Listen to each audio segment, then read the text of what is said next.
Hey everybody, welcome to Shikudami. We are stuck here for a couple of days while I sort out some problems with the bike, so I thought I'd take this opportunity to talk to you about Project Enlist. And you guys have probably seen Project Enlist popping up on my social media, on the webpage, and I just wanted to take a few minutes and tell you a bit about it. So it's a project under the Concussion Legacy Foundation of Canada, which started studying traumatic brain injury and concussion, the effects of concussion for athletes. And they've kind of branched out into the military. And what the Project Enlist is basically getting veterans to pledge their brains to be studied after they die, so that they can start to study the physical markers of traumatic brain injury, CTE, and the links to PTSD. So, definitely something that I can really get behind. But in addition to research, Project Enlist also has a couple of other goals, or a couple other things that it's driving, and one of them is prevention and triage. So they're working with people in real time to try and determine where head injuries are occurring and how they can help prevent them.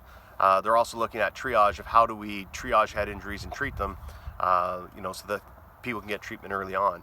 But another big reason is because as I travel around trying to break down the stigma surrounding PTSD, and in talking to people with traumatic brain injury, talking to the folks at the Concussion Legacy Foundation, what I found is the stigmas are the same. It's an invisible injury. You've got people who have a loss of cognitive abilities. You have a bunch of psychosocial struggles that come with it, and they're essentially the same as PTSD, which leads us to another part of the story, which is PTSD and traumatic brain injury are sometimes cross-diagnosed or misdiagnosed. And I've spoken to a lot of people who are diagnosed with PTSD and they suspect they have a traumatic brain injury, but when they ask about having that triaged, it's kind of dismissed as, no, you've got PTSD, this is your diagnosis, this is what we're going to treat. And they have a really uphill battle to try and get somebody to essentially look at their brain or look at past head traumas and prescribe treatments based on that. So it's bringing that awareness to practitioners, it's bringing that awareness to serving soldiers and veterans.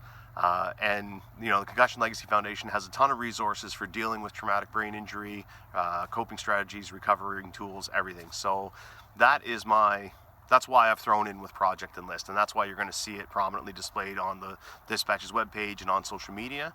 And I encourage anybody who served, even if you're still serving, and even if, like me, you've never received, never been diagnosed with a traumatic brain injury, never been treated for concussion, just the normal wear and tear of the military mind is something that they need to look at. So even if you've never had a significant head trauma, I'd encourage you to consider pledging your brain to Project Enlist so that it can be studied and we can get that whole picture of the military experience, from wear and tear to major concussive traumatic event, and to better serve future generations, to better treat and triage veterans now. So you can go to www.projectenlist.ca/pledge, and that link will be in the description if you want to learn more about how to pledge your brain.